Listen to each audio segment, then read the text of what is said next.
De hoy. Entonces pasamos a presentar a nuestros teatristas presentes.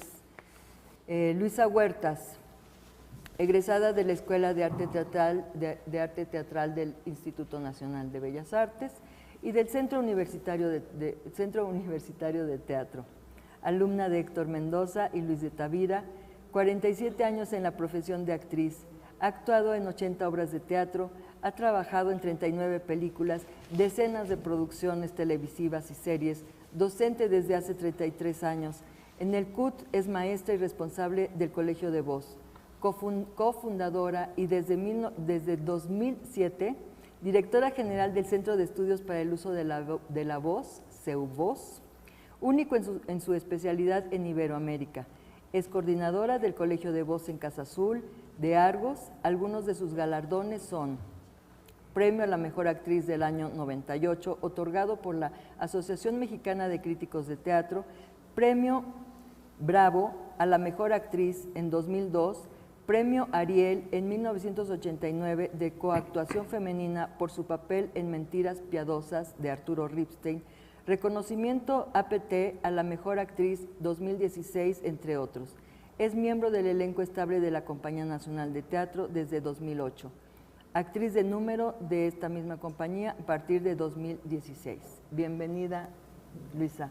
Y por su parte, Otto Minera, narrador y dramaturgo, realizó estudios teatrales en la UNAM con José Luis Ibáñez y en el Lee Strasberg Theatrical Institute en Nueva York.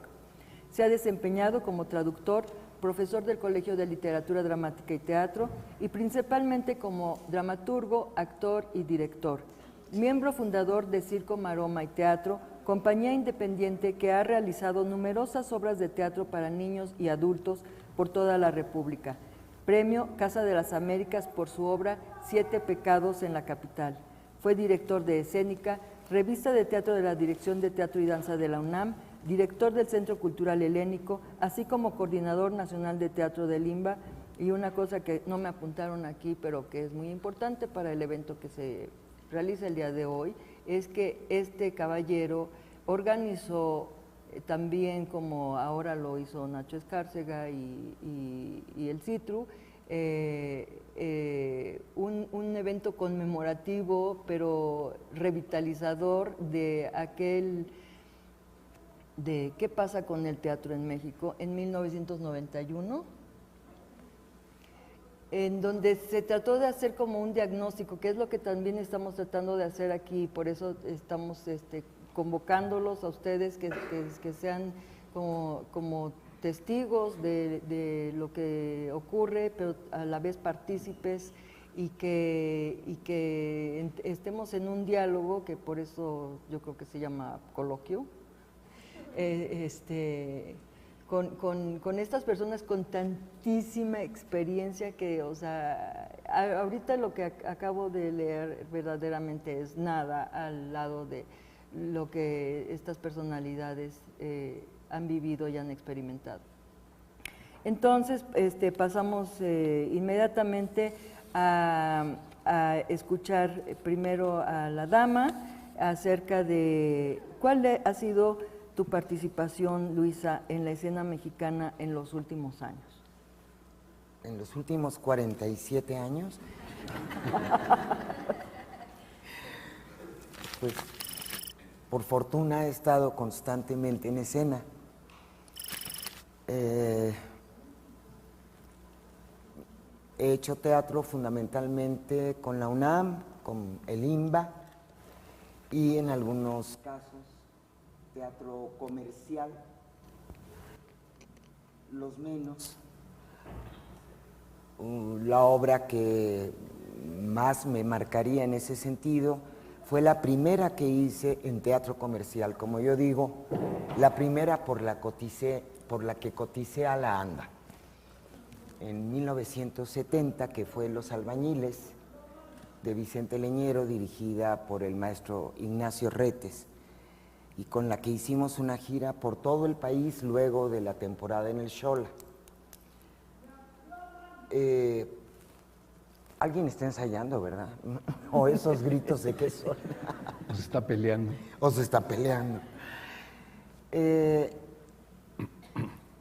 no recuerdo qué otras obras comerciales. El efecto de los rayos gamma sobre las caléndulas, dirigida por Nancy Cárdenas y con la que tuve oportunidad de trabajar con una gran actriz cubano-mexicana, Carmen Montejo, hace poco fallecida. Y creo que, ¿cómo se llamó la que dirigió el maestro Ibáñez? Con Bonilla, Zurita, la del embajador. ¿En Butterfly? En Butterfly. En Butterfly. Así. Pero todo lo demás lo he hecho con la UNAM y con el IMBA. Y desde 2008, cuando se reestructuró la Compañía Nacional de Teatro, que lo hizo Luis de Tavira, participo en ella, en varias de las obras del repertorio que hemos construido a partir de entonces. Acabamos de develar la placa de 100 representaciones del Círculo de Cal, que es la versión de Luis de Tavira del Círculo de Tiza caucasiano de Brecht. Entonces, esa ha sido mi participación, además de ser docente y de haber construido el Centro de Estudios para el Uso de la Voz con otros compañeros teatristas, especialistas en el trabajo vocal del actor. Pero, Luisa, es que esto que acabas de decir es importantísimo, porque es que la pregunta no solo se refiere a tu participación en la escena mexicana como actriz, sino que tú has participado en la escena mexicana desde muchas facetas. Entonces, a mí me interesa, bueno, yo creo que a todos nos interesaría mucho que nos digas, por ejemplo, esto último que nos estás diciendo, ¿cómo es que nace el CEUVOZ? ¿Cuál es ese impulso?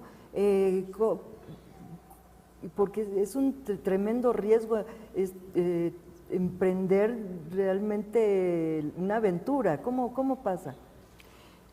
Bueno, pasa por la ocupación o por la preocupación que empezamos a experimentar algunos maestros a los que sí nos interesa la palabra,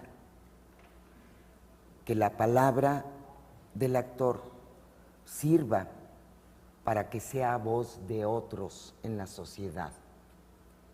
Y resulta que íbamos al teatro y no escuchábamos, íbamos al teatro y no entendíamos, y cuando se quería hablar fuerte se gritaba.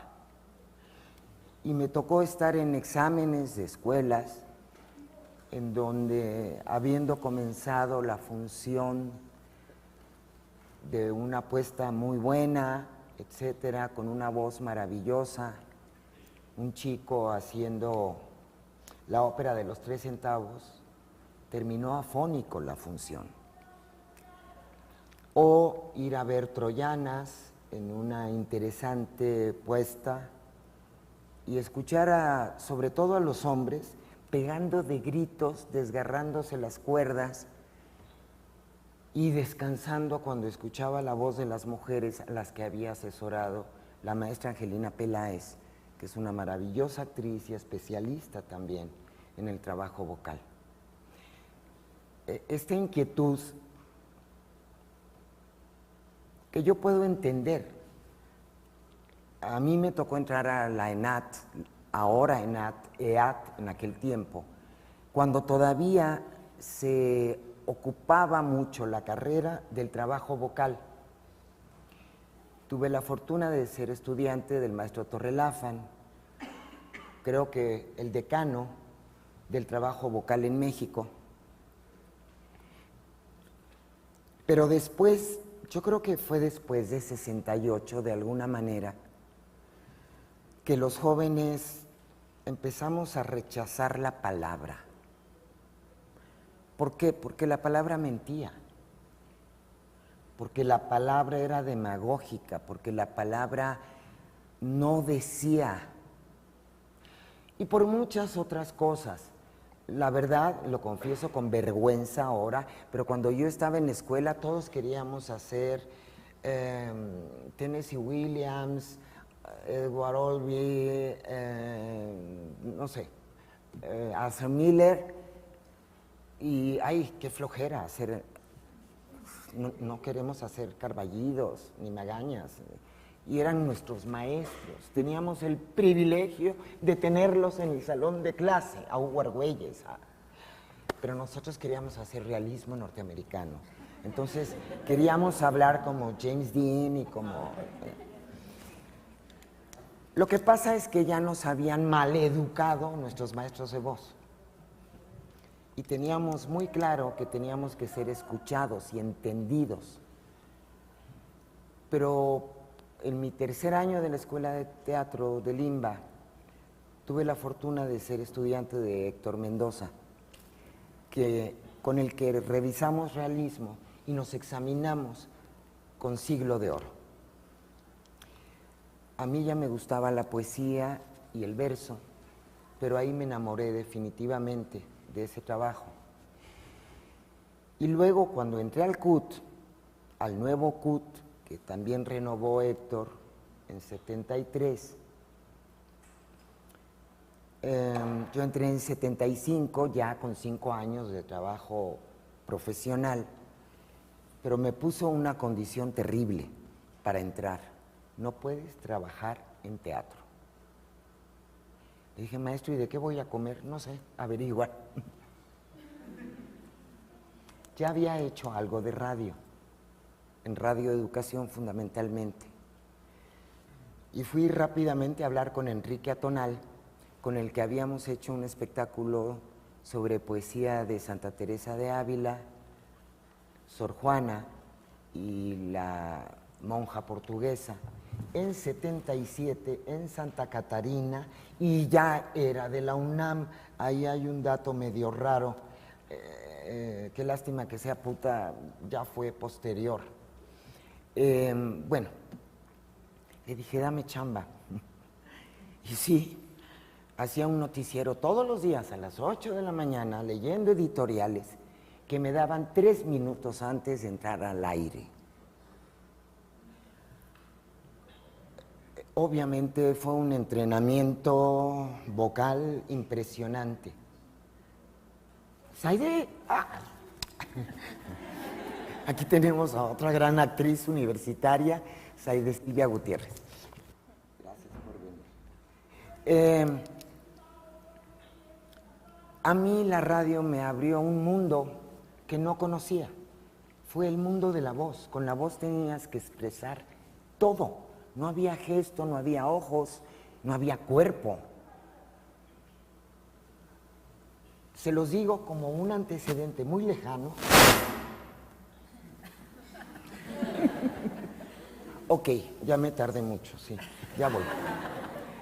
Para no hacerles el cuento largo, en 2016, después de 2 años o 3 de planificación, a instancia de una idea que nos dio Nacho Flores de la Lama a Margie Bermejo y a mí, después de hacer muchos planes y escribir mucho y pensarle mucho, conseguimos recursos para abrir el Centro de Estudios para el Uso de la Voz,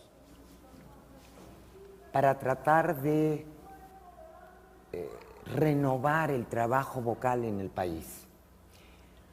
En 2007, por angas y mangas, Margie Bermejo decidió separarse del proyecto, y a principios de 2008, lo que pensé que era fundamental era reunir a todos los maestros que yo sabían que tenían esa inquietud y que trabajábamos aisladamente en diferentes escuelas o ni siquiera trabajábamos en cuanto a la materia.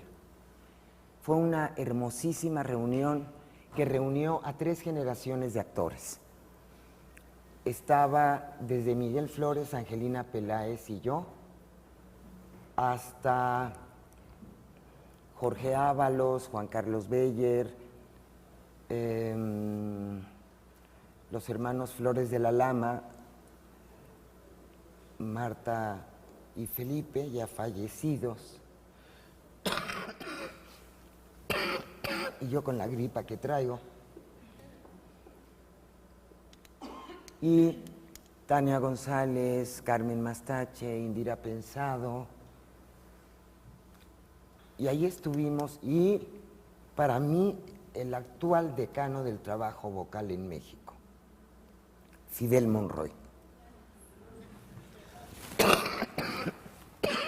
¿Por qué lo llamo así? Porque Fidel desde hace muchos años fue el único, junto con Marcela Ruiz Lugo, que era su esposa, fallecida muy joven, se encargaron de escribir sobre la voz, los únicos en este país. Pero lo que no supieron quizás suficientemente, o no alcanzó a saber Marcela, yo ya se lo hice saber a Fidel, es que la revista Máscara de Edgar Ceballos de 1990, que se llama La Voz, fue la Biblia de América Latina, el Caribe y algo en España para los maestros de voz. Ese libro, esa revista después se convirtió en un libro y lo reeditamos en 2013. Escénica y CEU Voz, corregido y aumentado por Fidel Monroy y Alejandra Marín, una excelente maestra de las formadas por el maestro Monroy.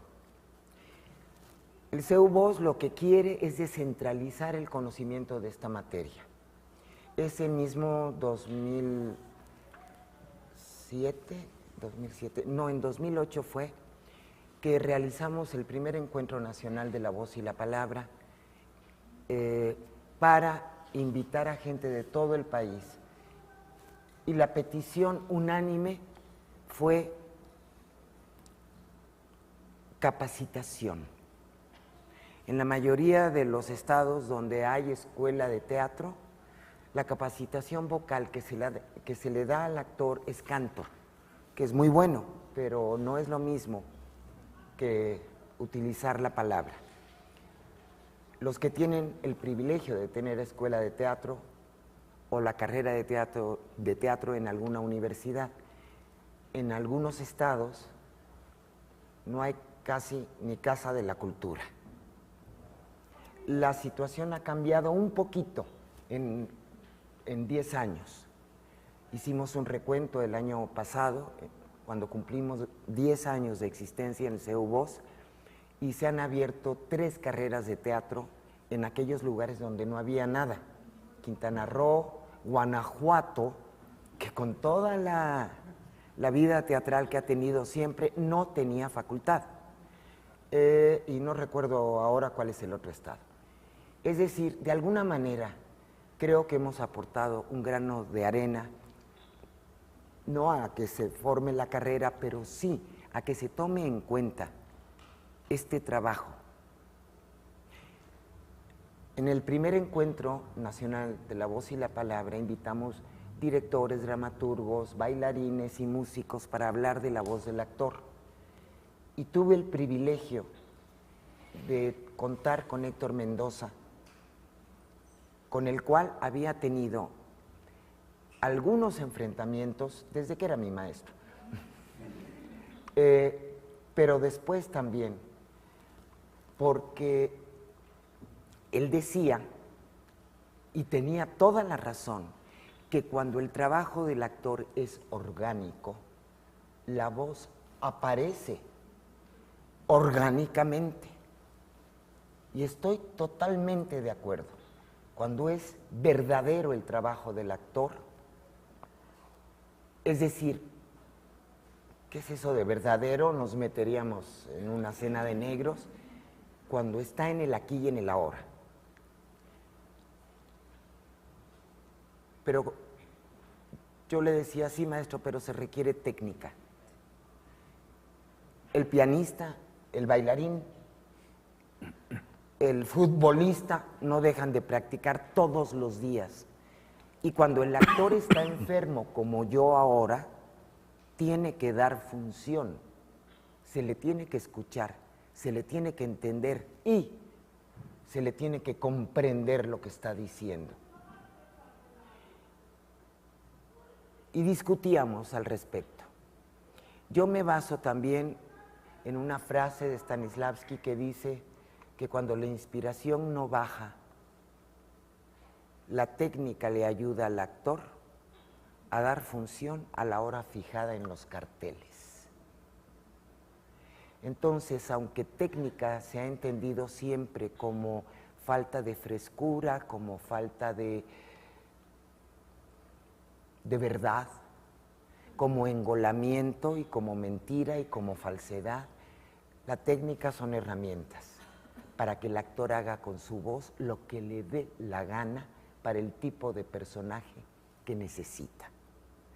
Y en eso, y a eso nos hemos abocado en el CEU Voz con un maravilloso equipo de maestros que en cuanto podemos nos vamos a los estados y además hemos hecho un diplomado al que viene gente de todo el país de forma gratuita, porque nos peleamos con todas las autoridades de este país para que nos den dinero, para que los teatristas que ya sabemos que están en condiciones malísimas en todo el país accedan a este diplomado. Les diría que en 2014 hicimos un encuentro iberoamericano, y ya con esto termino, en el que claramente vimos que con la presencia de 22 países de América Latina, Caribe y España, nos dijeron no hay esto ni en España ni en ningún lugar de habla hispana. México es el primer lugar que tiene esta escuela y las autoridades de este país están a punto de irse, todas las autoridades culturales, sin haber dado una cita al CEU Voz para plantear la creación del Centro Iberoamericano de la Voz y la Palabra, albergado en la Ciudad de México, que creo que le aportaría a todo nuestro continente y a todo el teatro de nuestro continente y España, y a todos los países de habla hispana. Me dirán, pues, ¿cuál otro? Pues Filipinas, sí, y el Sáhara Oriental, que también habla español, porque fueron colonizados y siguen colonizados. Este es el otro aporte, quizá, del que hablaba Marta. Perdón que me haya extendido, no es el tema, pero sí es el tema, porque veo aquí pura gente joven y eso me da mucho gusto, que ojalá que recuerden que voz y cuerpo es una sola cosa, que voz, cuerpo y mente es una sola cosa y que hay que desarrollar las tres al 100%. Con esto cerraría.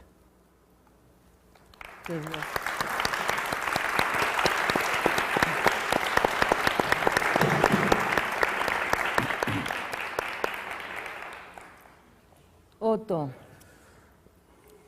yo te quisiera pedir que hicieras como un, si recordarás en el año 91 cuáles fueron los resultados. Y si en esta pregunta de la participación en la escena en los últimos años, yo más bien quisiera saber cómo cierra en el año 91 el evento que organizaste y qué has visto, cómo has visto el desarrollo hasta la fecha. ¿Crees que esas conclusiones del año 91 son vigentes o, es decir, como si nos hubiéramos estancado? ¿Qué ha pasado? A ver, ¿de qué me acuerdo? Sí, bueno, ya lo dijo Nacho y se recordó aquí también.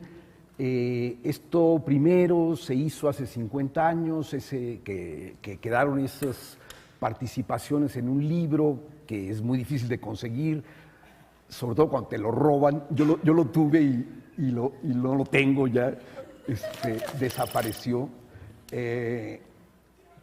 Se llamó originalmente ¿Qué pasa con el teatro en México? Entonces, en 91, es decir, 25 años después, pues eso, tratamos de preguntarnos justamente, nos quedamos allá atrás en cómo estaban las cosas, o algo ha cambiado, sobre todo para bien, sería la pregunta, porque ese es el punto. Desde luego hay matices y hay aquí y allá momentos luminosos que se reciben con gusto, pero la lectura general de aquel libro, 50 años, pues daba la impresión de que el teatro mexicano tenía muchos problemas hace 50 años. Entonces, bueno, repetimos aquí en la universidad, en Difusión Cultural, un evento así. Se llamó exactamente ¿Qué pasa con el teatro en México 25 años después? Y yo me temo que la impresión general, participó mucha gente, igual que ahora, gente lo mismo, metida en el ajo del teatro mexicano hasta las cachas, y la impresión general hace 25 años fue que muy poco habíamos avanzado, que los problemas del teatro mexicano fundamentalmente persistían, que una y otra vez volvían las quejas que había habido antes y seguían en ese momento. Desde luego son muchos los puntos, muchos los temas que tendrían que tocarse para pues, ir a fondo, muy a fondo a cuáles son los problemas del teatro en México y por qué pasan los años y la situación no se modifica sustancialmente. Sería cuento de nunca acabar. Así que, bueno, desde luego que algunas cosas suceden,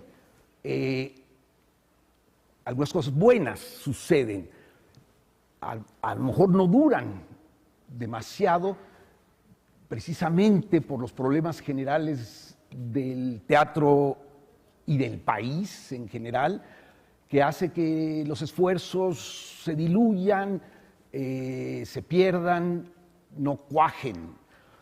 Pero pasan cosas, desde luego. Aquí tenemos ahorita este ejemplo del CEU Voz, que son ya más de 10 años, poquito más de 10 años, y bueno, que es esta maravilla que nos cuenta Luisa, este aporte tan crucial, específico, que llega a prepararnos a todos, sobre todo a los que van llegando, que eso les toca, prepararse con responsabilidad, con ganas, para precisamente hacer que el teatro mexicano cobre la fuerza que pueda, quizá, vencer los problemas que tenemos.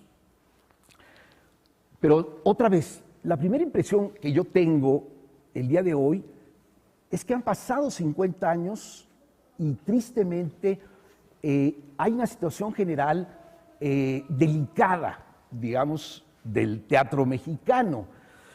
Desde luego hablo del teatro que tiene un propósito artístico. Es decir, porque también hay muchas cosas y más largo sería el cuento, y hablemos del teatro que tiene un propósito artístico, como también decía Luisa. Hace poco, no sé, 3, 4 meses, iba yo llegando a mi casa caminando y de día, y de repente se me cierra un taxi y pues yo pensé lo peor, ¿verdad?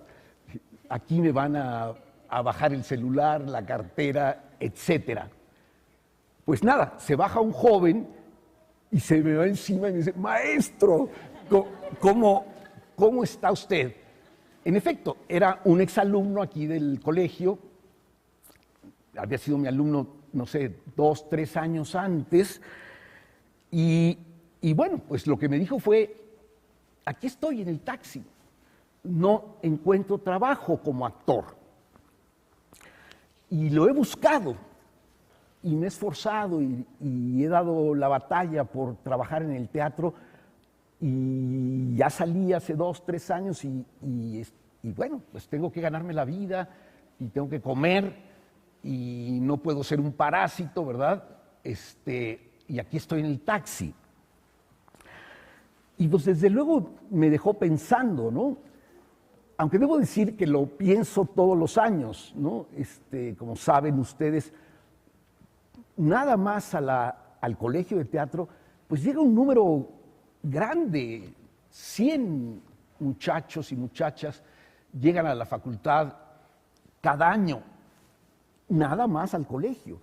Y está el CUT, y está la ENAT, y está Casa Azul, y está el Andrés Soler, y el CEA, y la Universidad de Londres, y todas las que van abriendo, y en el resto del país, todas las que van abriendo escuelas o facultades de teatro, de manera que seguramente son unos cuantos cientos, unos pocos cientos quizá, de jóvenes mexicanos que escogen el teatro como futura profesión y que, pues ahora sí que como soldados en la guerra, en la batalla, muchos caen en el camino heridos por los problemas que tiene el teatro mexicano.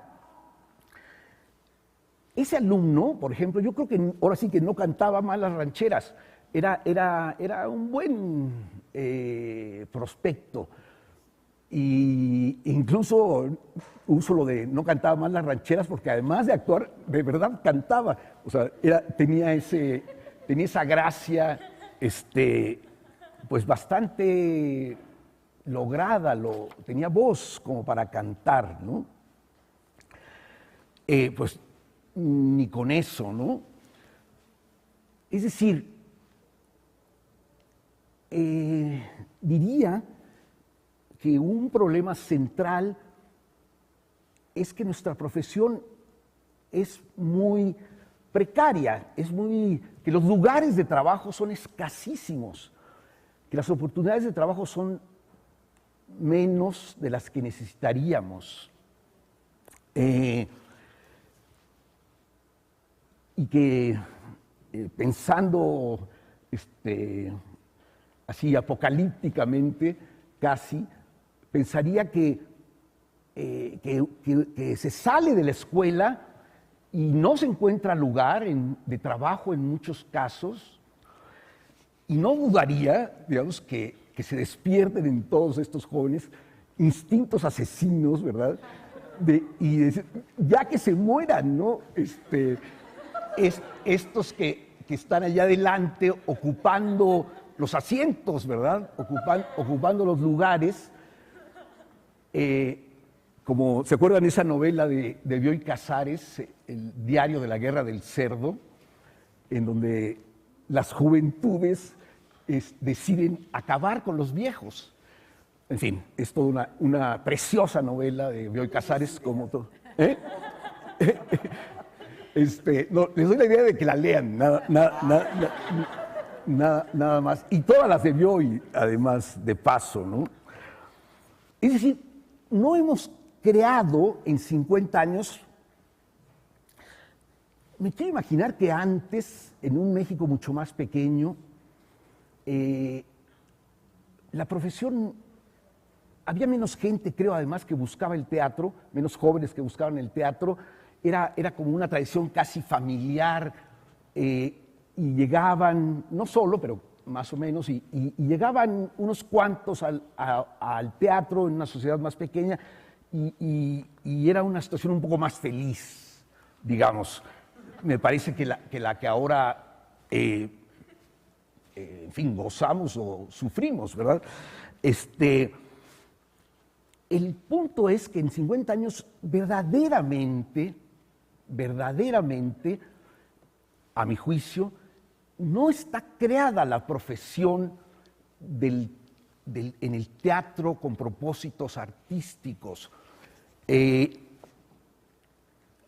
que solo hay estos pequeños islotes de trabajo, pues Bellas Artes, la UNAM, y estos islotes donde nos presentamos, ¿no? El Centro Cultural del Bosque, Cultisur, el CENART, y también, como dice Luisa, si volteamos hacia el resto del país, pues bueno, nos dan ganas de llorar, ¿verdad?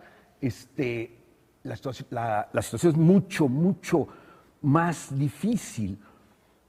Estos islotes están ahí y el resto del territorio mexicano no está cubierto por nuestra profesión, por el teatro artístico. ¿Por qué? Yo creo que porque depende la actividad del teatro artístico, depende casi exclusivamente, casi al 100% del dinero público y no del público.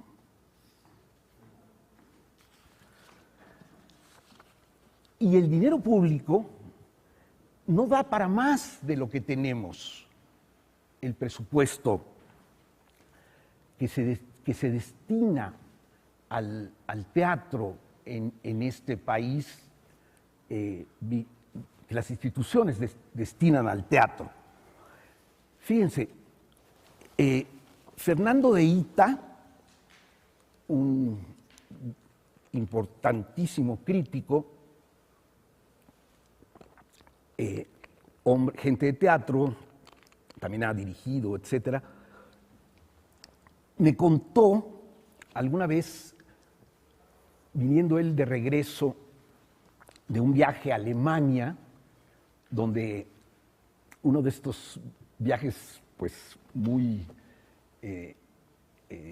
bien llevado, digo, lo lleva el Instituto Goethe, la Embajada de Alemania, no solo a él, a un grupo, a presumirles el teatro alemán. Y me contó Fernando, después yo tuve la oportunidad de comprobarlo yo mismo in situ en Alemania. Bueno, Alemania es un país de la mitad de nuestro territorio, o por ahí. Todo el país está cubierto, el último rincón, la última ciudad, tiene un teatro profesional artístico, que la mayor parte de las veces es un teatro principal, digamos, donde se presentan obras para adultos, para todo público, pero muchas veces ese teatro en esa pequeña ciudad también tiene además un teatro para niños, un escenario aparte y un grupo de personas, actores, en uno y en otro, más todo el resto de esa compañía, en ese teatro, uno entre 500 teatros. Bueno, todos son profesionales porque a todos les paga su sueldo quincenal, semanal, como sea, el gobierno alemán, que destina, y me dijo Fernando de Ita, no lo vas a creer, destina Alemania nada más al teatro 40,000 millones de pesos. Según mis cálculos, digo, no afirmo que sea 100% cierto, pero yo calculo así a ojo de buen cubero que las instituciones mexicanas destinan a proyectos que tienen que ver con el teatro en todo el país, todas las instituciones, hasta las casas de cultura. Acabo de estar en Ozumba de Alzate, al pie de los volcanes, y hay una casa de cultura. Todas las instituciones públicas, según yo, y que me corrijan, me haría mucho bien, destinan al teatro en México 400 millones de pesos. Hay un salto, ¿verdad?, entre 400 millones de pesos y 40.000 millones de pesos. 2.000 millones de euros es lo que destina Alemania.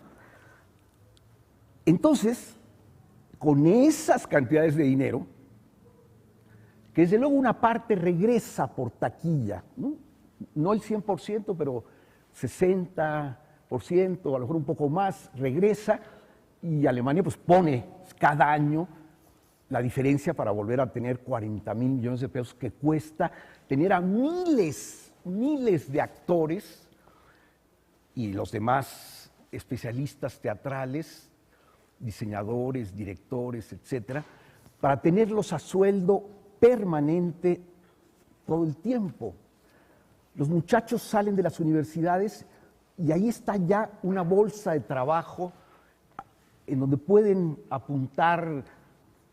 Algunos se quieren quedar en la ciudad donde viven, la mayoría no, y se van a otras ciudades e ingresan en estos teatros alemanes que cubren todo el país.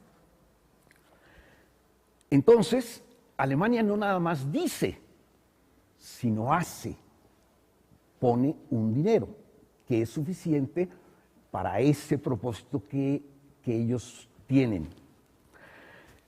Lo paradójico de México es que tanto las instituciones, pero lo peor, nosotros nos hemos creído que dependemos y debemos depender, y que las instituciones que no aportan lo que se necesita para ese centro latinoamericano de voz y que no aportan para ir más allá de esos pequeños islotes.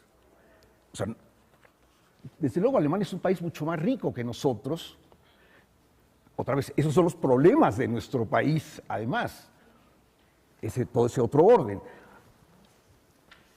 Aunque uno se puede preguntar, ¿por qué no en lugar de 400 millones de pesos, México tiene 405 millones de pesos, o 500 millones de pesos, o 750, o 1,000? Pero no, hay ese dinero y entonces hay esta escasez de presencia del teatro. Nuestro sistema hace que nuestro teatro no cubra al país y, desde luego, que es lo mero principal, a la población. Tenemos un sistema que apenitas cubre las apariencias,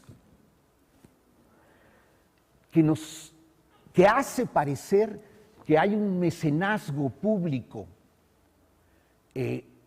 pero es un mecenazgo, para decir como decimos en Monterrey, muy codinche, ¿verdad? Que se queda demasiado corto. No se propone ir más allá de lo que tenemos, ni pone más dinero, ni abre el camino, y esto es crucial, a construir una manera distinta de multiplicar nuestro teatro.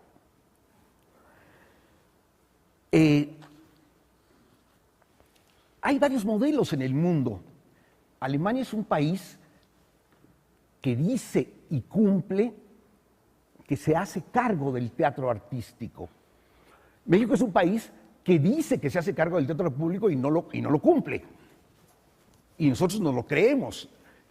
Y estamos pasivamente soñando guajiramente que ahora sí en 2018 va a llegar un presidente que sí, y llevamos 88 años o quién sé cuántos, renovando la esperanza sexenal, ¿verdad? Porque estas son premisas que vienen desde la Revolución Mexicana. La Revolución Mexicana nos prometió a todos el paraíso. Y bueno, al mismo tiempo son como el estanquillo de la esquina con el letrero, hoy no se fía, pero mañana sí, ¿no? Entonces, a lo mejor mañana sí, pero Hoy todavía no. Pero hay modelos distintos. El de Alemania es ese y cuesta 40,000 millones de pesos. En Estados Unidos, por ejemplo, es muy diferente. Fíjense, hace 60 años, en Estados Unidos la situación era igual que en México. Solo había teatro profesional en Nueva York. Y como decimos, el resto del país era Cuautitlán, ¿no? Entonces, la gente que quería hacer teatro profesional artístico batallaba muchísimo en Nueva York, porque había pocas puertas abiertas para ese teatro por el riesgo económico y porque había mucha gente de ese país mucho más grande de tamaño que el nuestro. Y estaríamos más o menos parejos, ¿verdad? Pero ya... Tendríamos todo el petróleo de Texas. Exacto. Y podríamos gastar 40,000 millones de pesos en el No, muchos jóvenes que en Arkansas y en California y en donde sea, que quieren hacer teatro, pues se iban a Nueva York, porque es el único lugar donde había la posibilidad de vivir del teatro, que es muy importante vivir del teatro porque es la única posibilidad de hacerlo bien. O sea, hay muchos niveles del teatro en cualquier lado, es decir, hay teatro estudiantil, hay teatro amateur, hay teatro semiprofesional o lo que sea, ¿no?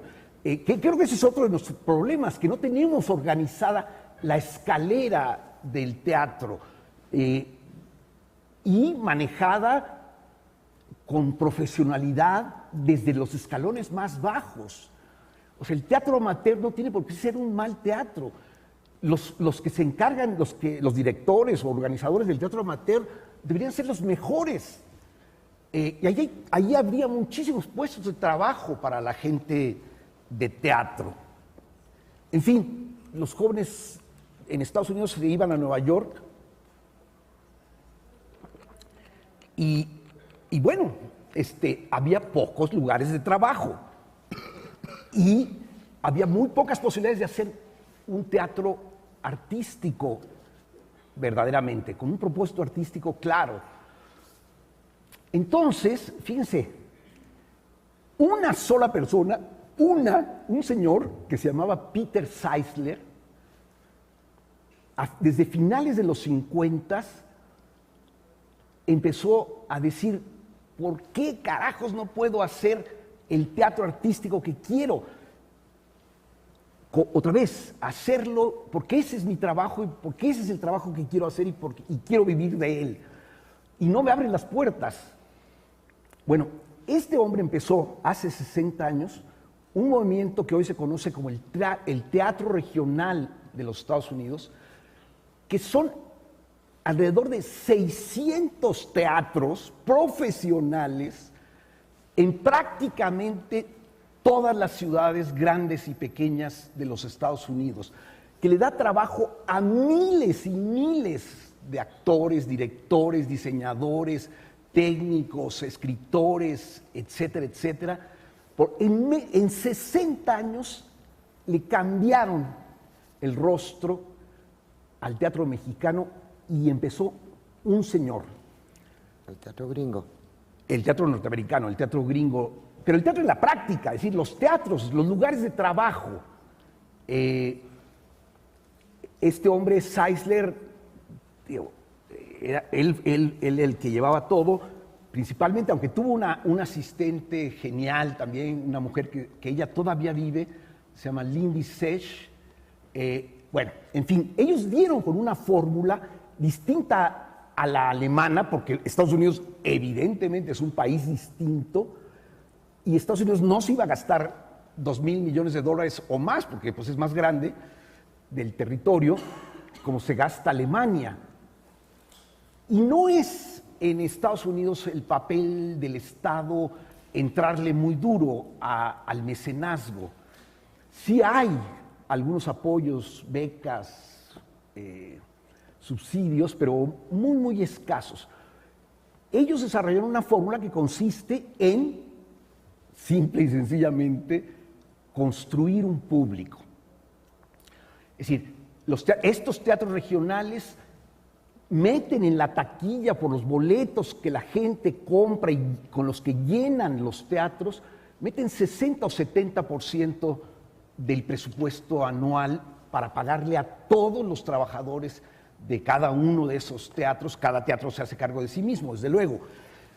Y desde luego, bueno, al paso del tiempo, algunos de esos teatros truenan, pero ¡poc! La fórmula está implantada y se mantiene ese alto número de oportunidades de trabajo en este país, ¿no? Los Estados Unidos. Es decir, crearon una fórmula distinta a la del teatro comercial. Y gracias a ella multiplicaron el teatro por todo el país. Se ganaron a un público ofreciéndole algo distinto y cumpliendo su palabra de que lo que ofrecían era distinto y era bueno y era valioso y era un gran regalo a la sociedad. Pero nosotros seguimos viendo como única posibilidad el soporte público. No se piense nunca que queremos, ¿cómo se dice?, quitarle al gobierno, al Estado mexicano, la responsabilidad de hacerse cargo de algo tan importante como las artes, aunque ellos no lo entiendan, pero algo tan importante como las artes. Es esa vieja idea de en cada lugar, en cada pueblo tiene que haber una escuela, un hospital y un teatro.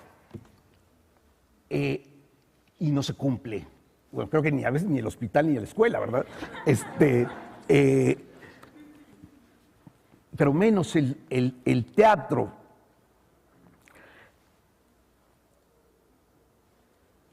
Pensar cómo esos 400 millones de pesos, en vez de taparle el ojo al macho, pudieran servir para hacer arrancar una manera distinta de pensar cómo debe ser la organización y el funcionamiento de nuestra profesión. Una manera que sostenga un teatro que resulte crucial para la vida de los espectadores, para la vida de los mexicanos. Si nosotros lográramos eso, convencer al público de que el teatro no es dispensable, sino es necesario, nosotros somos los primeros que tenemos que creerlo, ese público pagaría lo que pudiera por ver nuestro teatro y multiplicaría las posibilidades. El modelo de Canadá es un poco diferente, a mí me parece que a lo mejor es más cercano a lo que nosotros podríamos hacer. En Canadá el gobierno se hace cargo de la mitad de los gastos y los grupos se hacen cargo de la otra mitad a como dé lugar. En la taquilla, pidiendo limosna, haciendo lo que hubiera que hacer para poder otra vez que la gente tenga trabajo. Yo conozco taxistas que son muy felices como taxistas, que nunca van al teatro. No está mal manejar un taxi, no es despreciable. Los grandes taxistas de México son unos maestros, geógrafos, nada más para dar con el último callejón en quién sabe dónde, ¿no?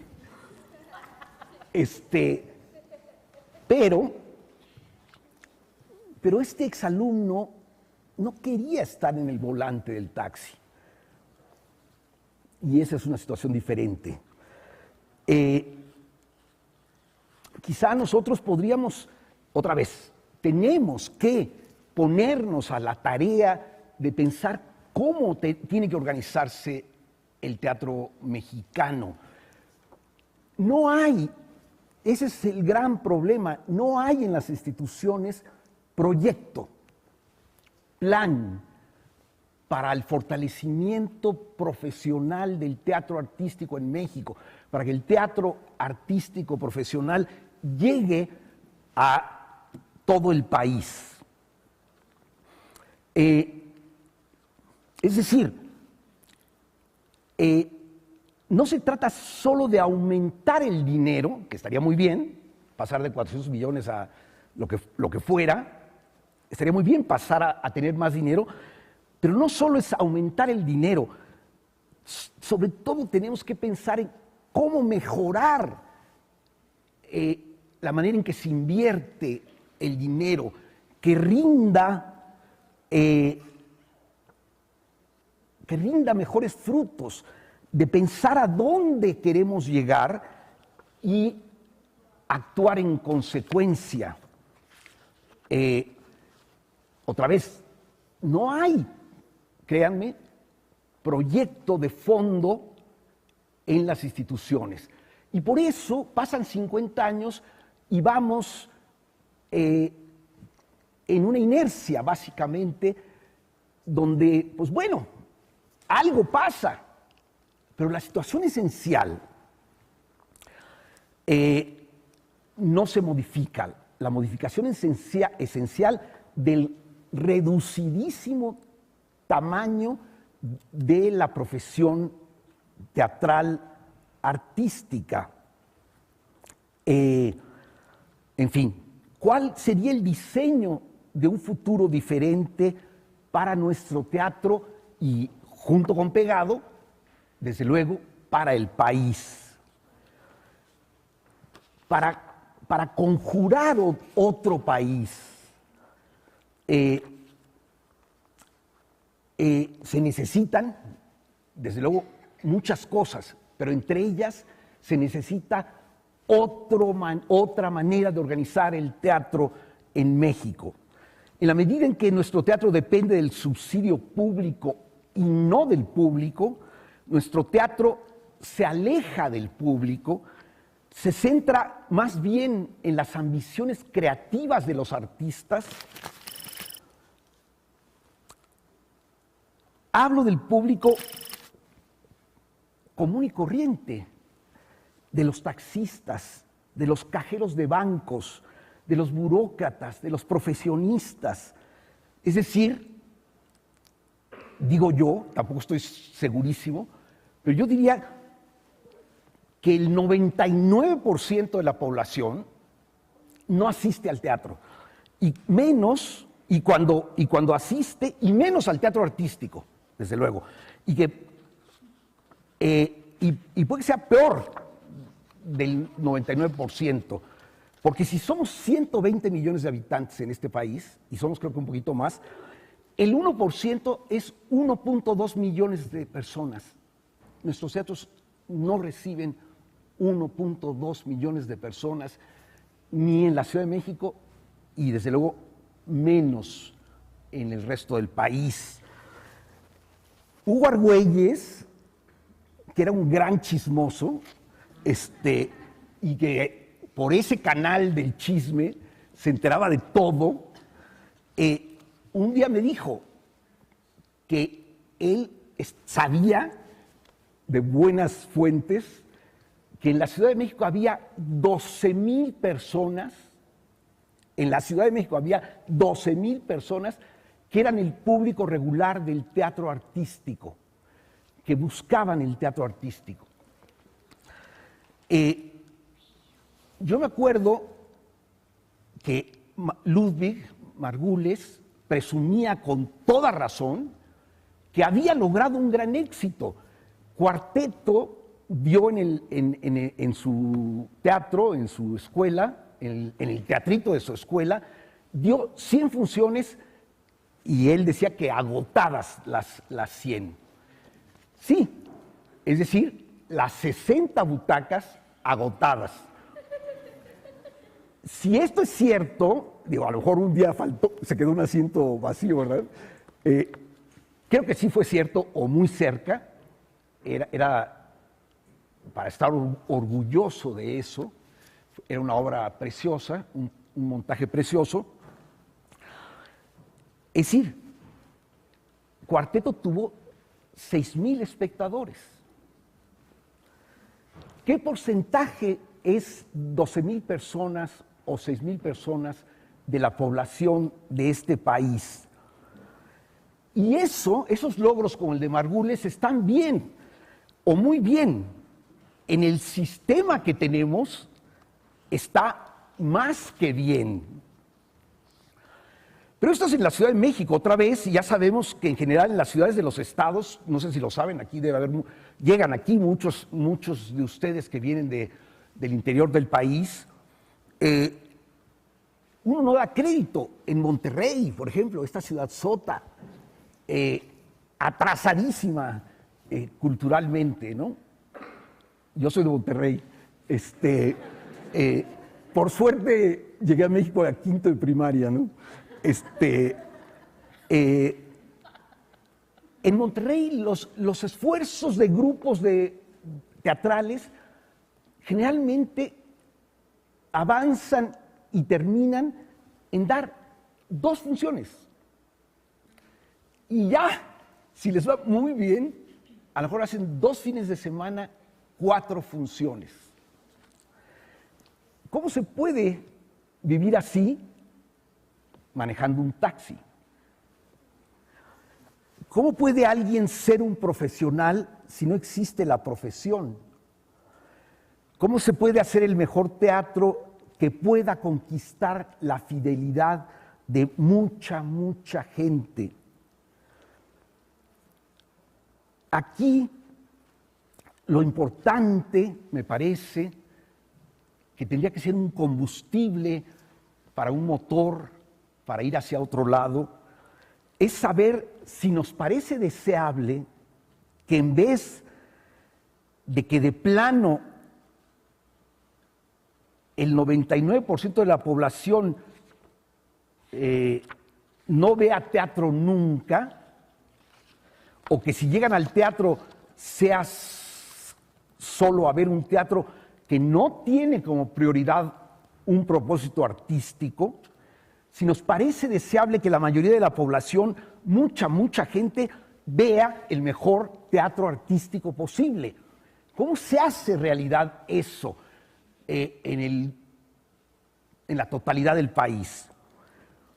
Los países que tienen una fuerte tradición teatral y una extendida profesión artística, teatral, tienen claramente en el centro de su vida teatral un teatro contemporáneo de gran calidad profesional que entiende como cualidad central del teatro tender puentes hacia el público.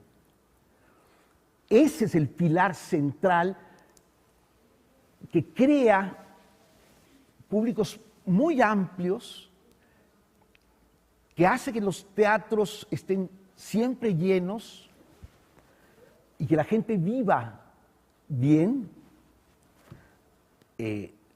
del teatro. A los lados de este pilar central, en todos estos países, existen saludablemente un teatro de búsqueda, un teatro de vanguardia, un teatro experimental, que es un teatro minoritario, pero artísticamente atrevido, riesgoso. Y del otro lado hay un teatro culto, clásico, académico, histórico, minoritario, pero formativo, necesario como herramienta cultural, para empezar, para los teatristas mismos. Como Luisa se enamoró del verso, por ejemplo, ¿no? Nosotros en general, y dado el sistema que padecemos, solo tenemos los estribos y no tenemos el pilar central, que es el que se abre a los grandes públicos. Y eso no quiere decir, no se permitan despreciar al público, no se permitan despreciar a la gente. Eso no quiere decir que la gente necesite un teatro fácil. El teatro contemporáneo de gran calidad es, por ejemplo, el teatro que esos jóvenes querían hacer, en ese caso el realismo norteamericano. Esos textos que muy pronto alcanzan una universalidad, le llegan a todos, al más mamón y sofisticado y al más analfabeta. Tú puedes ver teatro aunque no sepas leer ni escribir, y recibirlo, si el teatro te habla, recibirlo perfectamente.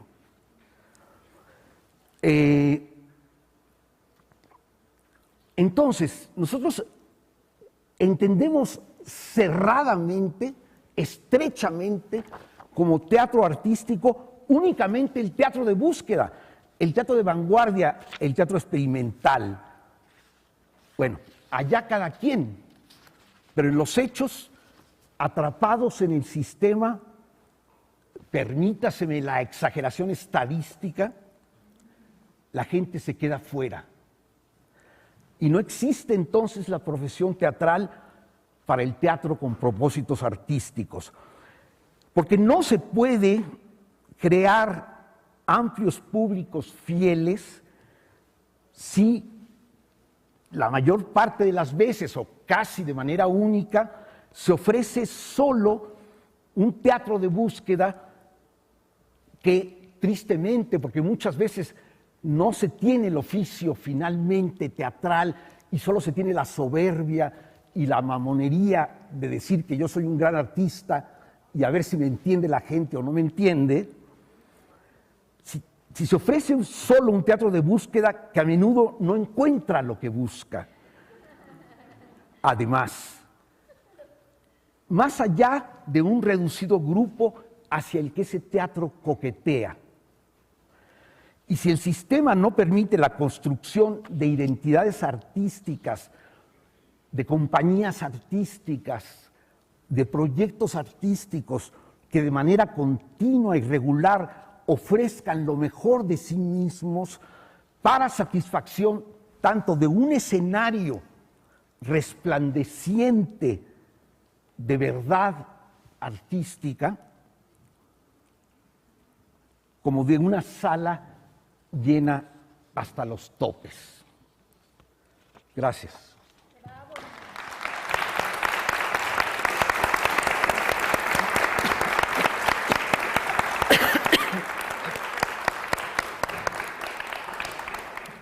Pues yo creo que para la segunda pregunta que se tiene para este evento ya has abordado bastante acerca de cuál sería tu posición teórica respecto de la creación escénica. Pero a Luisa no la hemos oído en ese aspecto. Otto nos está hablando acerca de tender puentes al público, hacer un teatro para el público y no a partir nada más de esta búsqueda que no encuentra y de encerrarte en tu arte. Y creo que aquí hay personas que me han escuchado ya hablar acerca de eso, de que no es...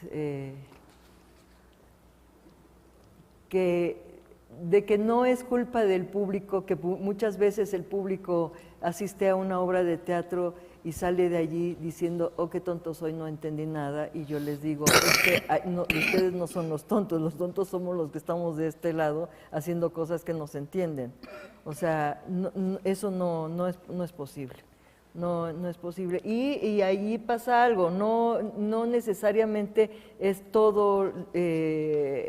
de parte de la escena, sino que también hay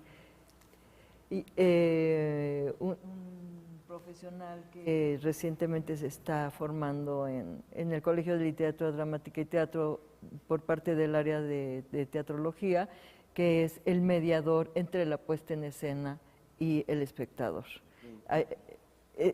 Todo aquel que piensa en la estrategia de cómo tender esos puentes. Ese es el teatrólogo. Entonces, en ese sentido, yo te quiero preguntar, Luisa, tú como en tu propia experiencia en la práctica escénica y sobre todo en lo más reciente, por ejemplo, en la Compañía Nacional de Teatro, ¿tú cómo ves eso? ¿Cómo ves o cuál es tu propia postura teórica o política respecto de voy a hacer un teatro aunque... Digo, a mí me pagan mi quincena, está muy bien, tengo un horario de trabajo, ya sé, los horarios a veces se extienden mucho en los ensayos, y a lo mejor no tengo público, o hay gratuidad, porque como ya el Estado ha estado solventando la producción, pues entonces nos podemos permitir hacer funciones gratuitas. ¿Cómo ves esta situación?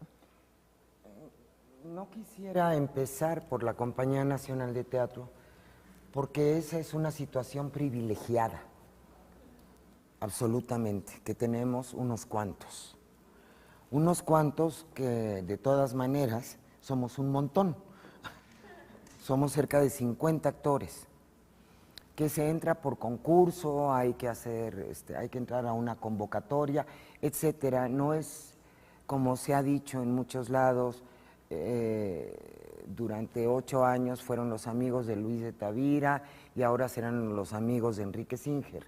No, no es así la cosa. Pero no quisiera meterme ahorita en lo de la compañía. Quisiera hablar de otros problemas que creo que tienen que ver. Y como decía Otto muy acertadamente, también es una cuestión que abarca.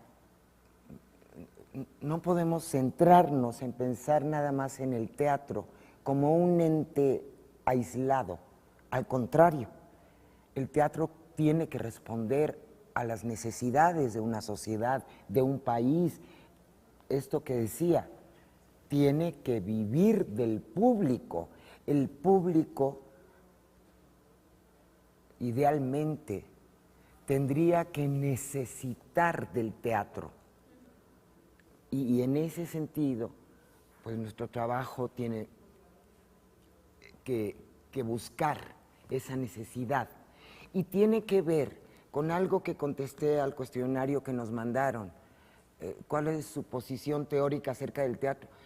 Pues que lo primero que tiene que ser el teatro es la necesidad de un creador de decir algo, no de demostrar cuánto sabe o que es muy inteligente. Lo que decía también Otto, el teatro de búsqueda que no encuentra. Hay mucho de eso. Bueno, pero tenemos que irnos a otros lados también. ¿Por qué hay tantos actores que tienen que rendirse, tienen que tirar la toalla o vivir en el hambre eterna o buscar la televisión, el cine, lo que sea, para poder subsistir?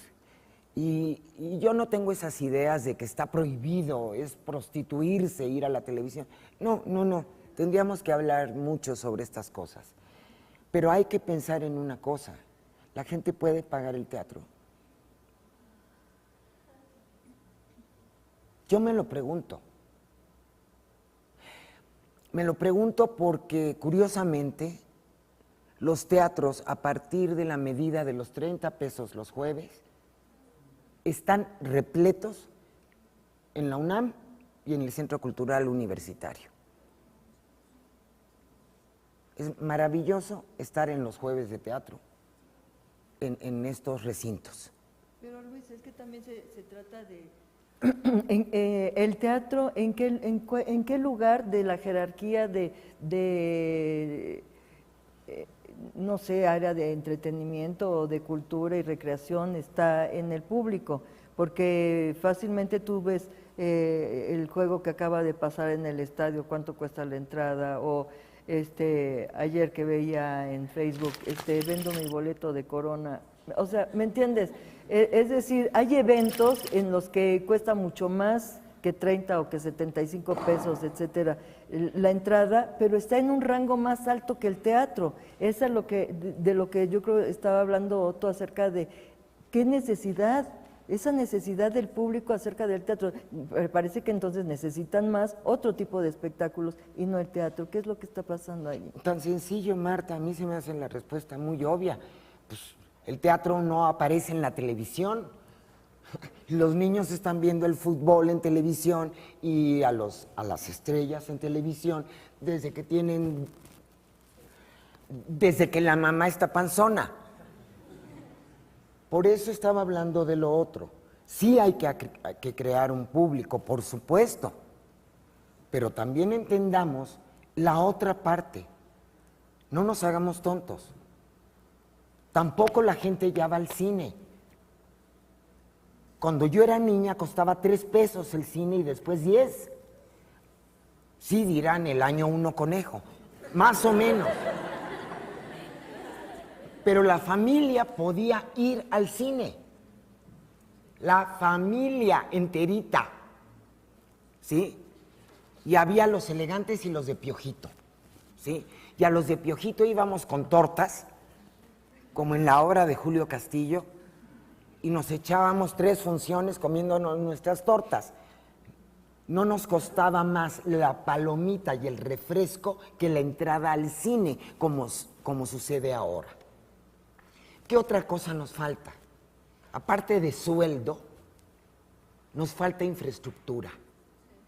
Lo que decía Otto es muy cierto.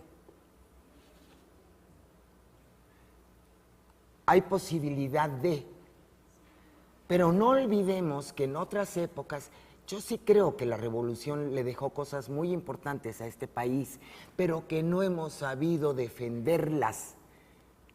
Y lo que siempre pasa, porque no nos organizamos y porque no nos unimos y porque no somos una comunidad con objetivos precisos, como es crear un público, como es exigir infraestructura. México tiene una infraestructura teatral en los teatros del IMSS que ya la quisieran muchos países del mundo. Esos teatros están actualmente abandonados, desmantelados, utilizados solo para finales de año de bailables de primarias. Se ha tratado de implementar una serie de cosas como datos, etcétera. El Seguro Social perdió la vocación de los teatros del Seguro Social. Sí construyó un teatro en cada estado y a veces hasta en ciudades grandes. Y teatros... Son 70 teatros, 35 abiertos. Exacto. Y 35 cerrados. En alguno que otro estado no hay, pero en la absoluta mayoría de los estados, 80% de los estados, tienen un teatro cerrado y abierto también, ¿no? Bueno, pues la idea muy marxista de quienes los crearon era que el trabajador necesitaba, sí, trabajo, salud y cultura. Y entonces se hacían talleres, grandes actores de la escena en México actuales comenzaron en talleres del Seguro Social, cuando eran chavitos. Esa infraestructura allí está, desperdiciada. Se atrevió una vez un funcionario del seguro a decir que servirían mejor como estacionamientos. Nos pusimos rabiosos los teatristas y nos movimos tantito y después se nos olvidó. Después se han empezado a perder más teatros. Sirve el ejemplo de Casa de la Paz, un teatro emblemático que hoy estaba oyendo yo a la no sé qué de la cosa esta de la transparencia, perdón, diciendo que la UAM andaba retrasada con relación a otras universidades en cuanto a su transparencia. Pues cómo no, han dejado perder millones que se han conseguido para ese teatro, a saber, por lo menos 25 millones. 5 que consiguió Jaime Chabot para que hicieran, ¿cómo se llaman los estudios esos? Para ver si se podía no sé qué, y 20 millones que consiguió la Secretaría de Cultura de la Ciudad de México.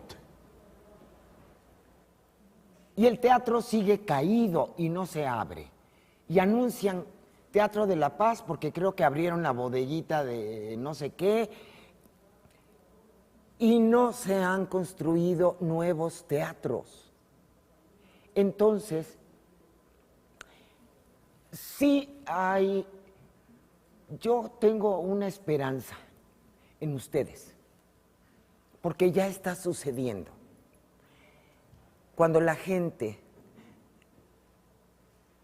entre a estudiar teatro, en muchos casos tiene la mira puesta en el cine y en la televisión. No nos hagamos tontos. Pero como eso es difícil, hay difícil acceso, pues se conforman con hacer teatro. Pero cuando descubren la pasión de hacer teatro, ven cómo le hacen y es más barato. Sí, es más barato que hacer cine. Y se presentan y han empezado a surgir el microteatro, la sala en las, el teatro en las salas de las casas, como hablaban de la... No es la situación ideal.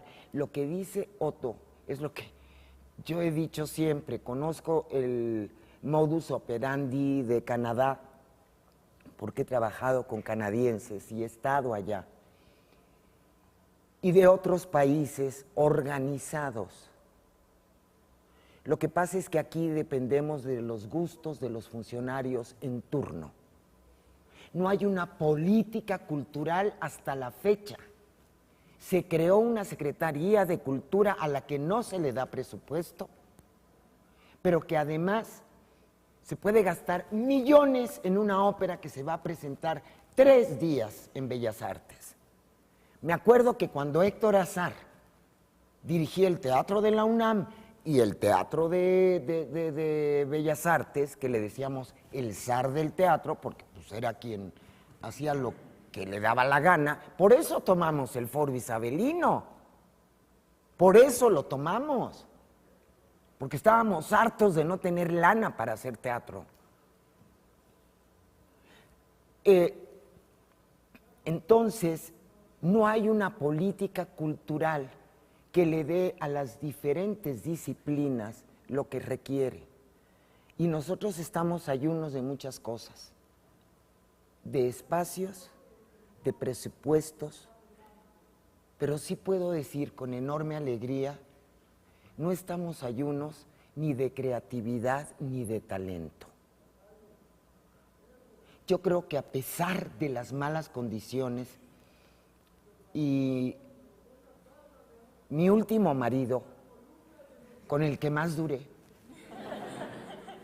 25 años hasta que se murió, fue actor, director, y tengo que decir que cuando fue director, fue de los impulsores del teatro mexicano, de los dramaturgos mexicanos. Miguel Córcega se llamaba artísticamente. Y yo me acuerdo que yo desde la escuela decía, ay, ese señor que nada más pone a un señor González Caballero, quién sabe quién es ese. Después supe quién era Antonio González Caballero, la casa de dramaturgo y de, en fin. Decía, cuando la situación es difícil uno se crece. Yo sé que estoy diciendo cosas que contradicen mucho de alguna manera lo que ha dicho Otto, Pero no es por descalificar en absoluto, estoy totalmente de acuerdo. Pero entonces, ¿qué necesitamos hacer? Viejos, medianos y jóvenes.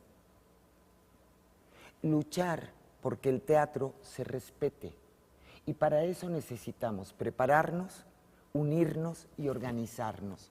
No estoy haciendo propaganda política, pero esas son condiciones sine qua non para cualquiera que quiera lograr objetivos. A mí sí me duele mucho pensar que hay muchos aspirantes actores que no tuvieron la pasión para aguantar o tuvieron tanta necesidad que se tuvieron que ir. En lo personal, cuando me tocó hacer teatro en Estados Unidos,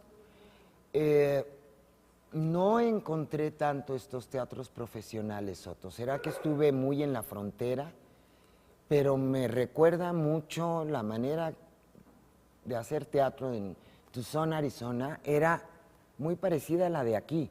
Los actores trabajan de lo que sea durante el día para llegar a las 9 de la noche agotados, pero a ensayar una obra que va a tener 2 fines de semana y para la que tienen que cargar su sofá, el sofá de su casa, como escenografía.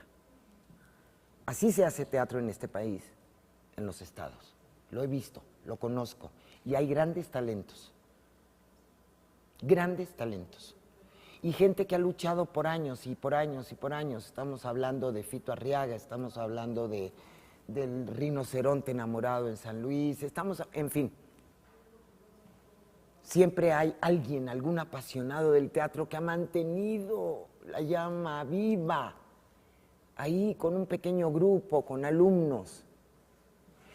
¿A qué voy? Tenemos que buscar los caminos, uno, para realmente llegar al público, para realmente hacer un teatro que le sirva al público, en donde el público se reconozca. Pero también tenemos que buscar, y tiene toda la razón Otto, ya no podemos seguir dependiendo nada más de lo que buenamente nos quieran dar los gobiernos. Así nunca vamos a avanzar. Pero como ya he dicho, ya tenemos que ir cortando, como ya he dicho,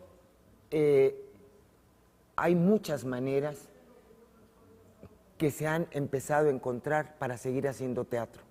Nada más recordar que necesitamos, sí, más infraestructura y que esa sí es una exigencia que tenemos que tener hacia las autoridades. Ahora que están tan preocupados por la reconstrucción, pues que de paso construyan. Ya vimos que se puede hacer teatro y muy buen teatro en lugares como el Galeón, que Abraham Seransky y su grupo y los que éramos estudiantes entonces de Limba construyó con cajas de huevo en un galerón. Eso fue el principio del Galeón. Entonces, tenemos que tener ese empuje. Y yo sí les digo, yo estoy muy contenta porque de la época en que se hizo el coloquio anterior, el último,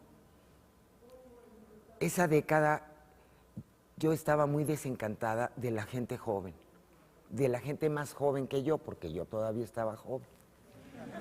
Porque decían, no hay pasión, todo es light. Pero esto ha vuelto a cambiar. Otra vez la gente joven está hablando de su país, de los problemas que nos aquejan, desde dramaturgos, desde escenógrafos y por supuesto directores y actores. Eso es lo que yo diría, unión, organización, preparación, rigor, para que lo que hagamos, lo hagamos tan bien que la gente necesite verlo. Es lo que diría. Y mi pregunta para ustedes, bueno, yo no tengo todavía trayectoria ni tanta experiencia, pero sería, ¿cómo podríamos dejar de subestimar al público en un lugar donde hay tanta gente o más bien en un lugar donde a poca gente le interesa, pero que no toda es totalmente culta como dicen, o sea, que no todo el mundo conoce de todo, para que puedan conocer y entenderlo. O sea, ¿cómo dejar de subestimar al público? Yo creo que hace un rato Otto mencionó qué pasa con el público. Creo que lo que sucede en el teatro, como con la música, yo puedo no saber de música, pero escucho y sabré si me gusta o no me gusta. Cuando una obra le habla a la gente, y no tiene que ser precisamente de su problema súper específico, pero cuando le habla a la gente de la condición humana, de la condición de su país. Y quiero poner un ejemplo. Hace rato volteé y estaba una foto de Víctor Hugo Rascón Banda. Y creo que es la respuesta para ti. Ese dramaturgo usó muchos hechos reales para hacer teatro y otros que eran ficción pura, de una manera tan accesible y tan sencilla, que de hablar de un problema que parecía que solo aquejaba a una persona en un estado de México, que es Chihuahua, le estaba hablando a todos los refugiados e indocumentados del mundo. Comprobado, comprobado en Argentina, en Chile, en Uruguay y en Brasil. Y otra apuesta que anduvo girando por el mundo, hasta en Grecia, con eso te digo todo. Cuando el teatro le habla al ser humano, cuando se vuelve reflejo del ser humano, nunca hay esa contradicción de, ay, no entendí o no soy culto. Creo que para eso, y por eso hablé de rigor, se requiere rigor y calidad para lograr eso. Autenticidad, pasión y necesidad de decirle algo a la gente. Les pongo como ejemplo a ese dramaturgo que murió hace 8 años, 9, que escribía así, escribía honestamente y conquistaba el corazón del público de muchos lugares. Y eso lo tengo probado por 2 obras que he hecho de él por años. Es mi respuesta, no sé. Sí, está claro. Mi pregunta sería, ¿cómo podemos nosotros, como la gente que va empezando, plantear estas trayectorias tan magníficas como las suyas? Porque como dice la maestra Luisa, es cierto, cosas como la Compañía Nacional son cosas prácticamente de privilegio, y ese tipo de compañías, así como por ejemplo el maestro ahorita que está en el Helénico con un montaje magnífico, que por favor vayan y hacer los comerciales, pero bueno, llegar a esos espacios nosotros como gente que va empezando, ¿qué nos pueden recomendar ustedes? A nosotros que tenemos esta ansiedad, que sí, pues necesitamos vivir de esto. Yo ya soy egresado, sí estoy también en este limbo de buscar un trabajo que me dé de comer o seguir tocando puertas, que no pienso dejar de hacerlo. Pero ¿cómo podemos empezar realmente? ¿Cómo nos pueden ustedes compartir algo de esto, de estas magníficas trayectorias que tienen?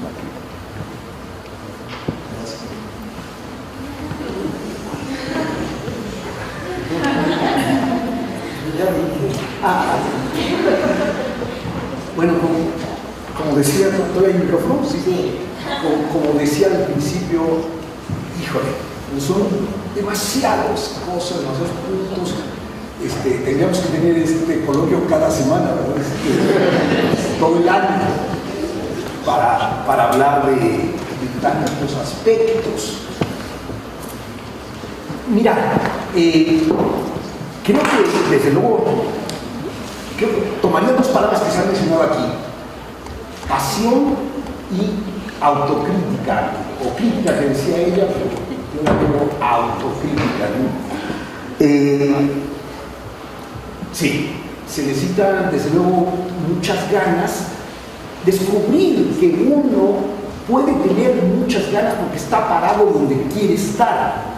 Es decir, el primer paso es decir, sí, aquí estoy donde quiero estar y donde no me quiero ir de aquí y no me voy a ir, como dices, voy a seguir tocando puertas.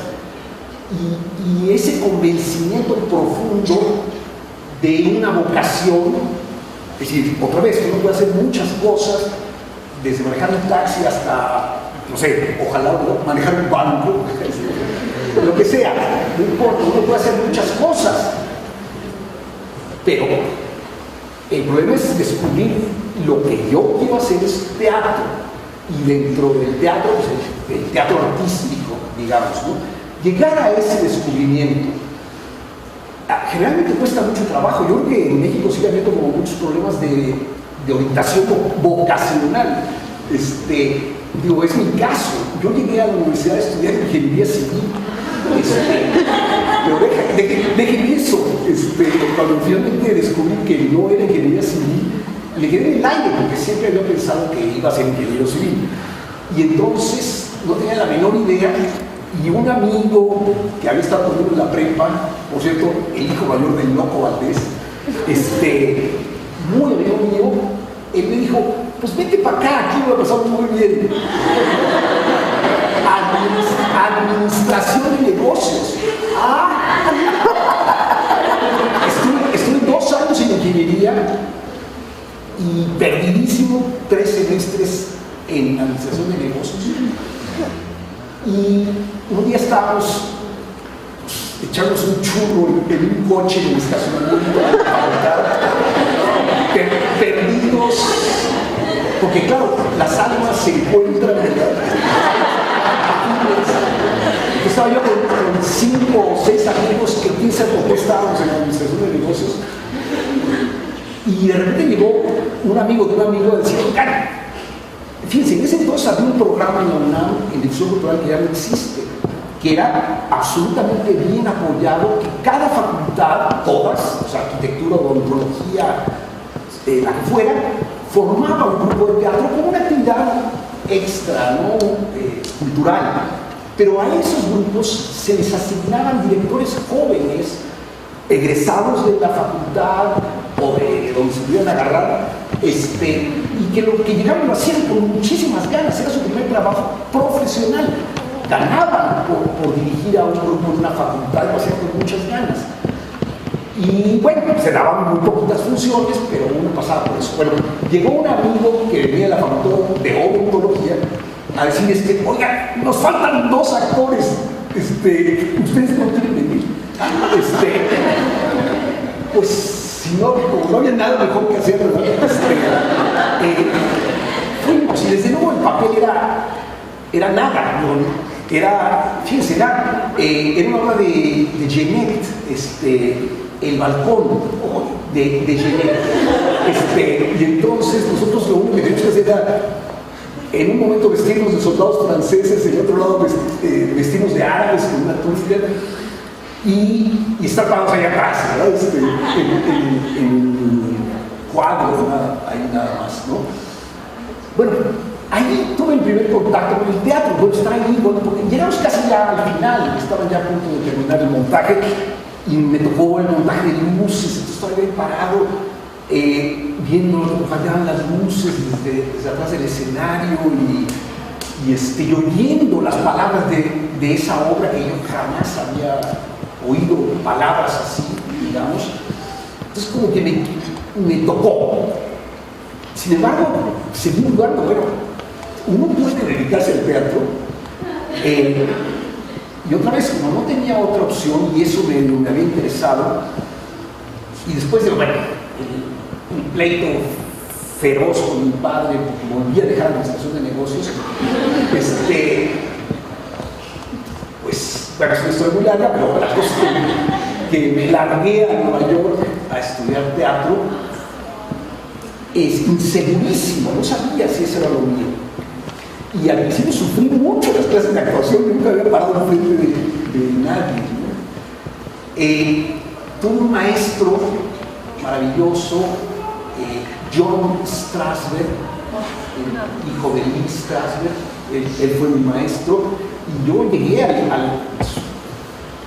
trabajaba toda la mañana en una gasolinería de las 7 de la mañana a las 4 de la tarde para vivir en Nueva York, y llegaba a la escuela a las 6 de la tarde, de 6 a 9, y al final del semestre yo me moría de sufrimiento. Salí de la gasolinera ya con dolor de estómago, voy a la clase, qué vergüenza, qué pena, qué horror. Y le dije a John, ya no puedo, sufro demasiado, me voy. Y él dijo, no, lo estás haciendo bien, quédate. Bueno, un semestre después dije, esto es lo mío. Empecé a saber que el teatro cada vez más es la maravilla de esta profesión, es que se te acaba la vida y siempre hay más, por lo cual apasionarte, interesarte, descubrir, es inagotable, desde luego, ¿no? Y bueno, todavía me quedé un semestre más, pero ya me empezaba a quedar en Estados Unidos a hacer cosas. Y dije, no, a mí, para vivir aquí, no. Me regresé a México habiendo descubierto que lo mío era el teatro. Y luego, bueno, pasan muchas cosas, pero luego pasa una cosa muy importante. Regresé a México y fui alumno de José Luis Ibáñez. Y aprendí muchísimo, todo lo que sé, lo que vi de Ibáñez. Pero una cosa importante fue que ahí con José Luis nos encontramos 4 amigos de la misma edad y que con ganas de hacer cosas, y formamos nuestro grupo de teatro y nos, es una historia muy larga, pero bueno, nos abrimos nuestro caminito haciendo teatro y yendo a tocar puertas para presentarlo, ¿no? En fin, tendríamos que hacer un coloquio cada semana durante todo el año para acabar de responderte. No sé si Luisa te... No, yo no sabía toda esta historia de Otto. Es uno de los hombres más importantes para el teatro en México actualmente, ustedes lo saben. Pero me encanta oírlo. A lo que voy, yo lo que te iba a decir, porque nos hiciste la pregunta, ustedes no van a entender de qué hablo, pero se dice la pregunta de los 64,000 por un viejo programa de televisión cuyo principal premio eran 64,000 pesotes, que ahorita ya no sirven para nada. Así que imagínense de qué época. ¿Oíste lo que dijo ahorita al final? Me encontré con 4 amigos, hicimos nuestra horita y empezamos a tocar. Y en ese entonces, miren que yo a veces me he preguntado, ay, ¿estará bien todo esto del FONCA? ¿No es una manera de mediatizarnos a los artistas? De veras lo digo, pero también después he pensado que estúpida soy. Bendito sea que hay FONCA, que hay otras cosas. Me preocupa una cosa, y siempre que me llaman de jurado lo digo. La gente solo quiere poner unipersonales, monólogos, esos son, pues sí, para poder viajar y sacar dinero. Y eso está muy ad hoc con la vida actual del individualismo. Pero el teatro, ustedes lo saben muy bien, es colectividad, es equipo. No pierdan ese espíritu, colectividad, equipo, trabajo en común. Pero sobre esto, nada más te diría, hay salas de casa que te pueden prestar para hacer tu obra, sí vale la pena. Lo importante es que tengas la pasión de hacerlo.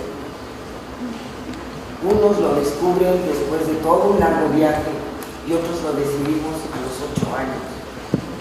Pero yo tuve que tomar una decisión también. Porque tuve que ganar dinero desde los 14 años. luego de ser huérfana a los 10 y medio de padre, si dejaba mi puesto con quincena o era actriz.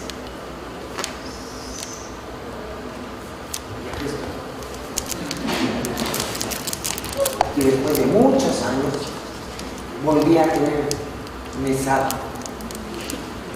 pero fueron 40 años de trabajo hasta que llegó la compañía que, como ya les dije, no fue por ser amiga de nadie.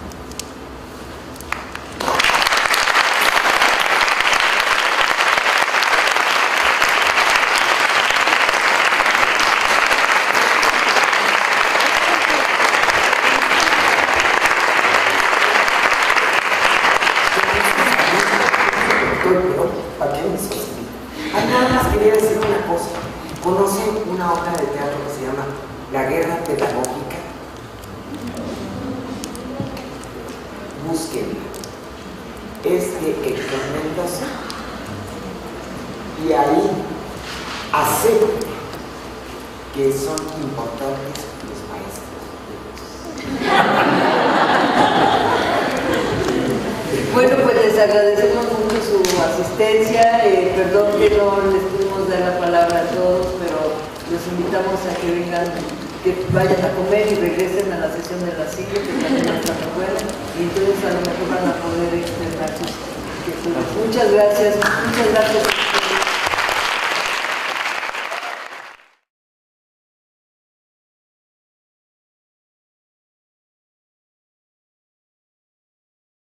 Gobierno de México.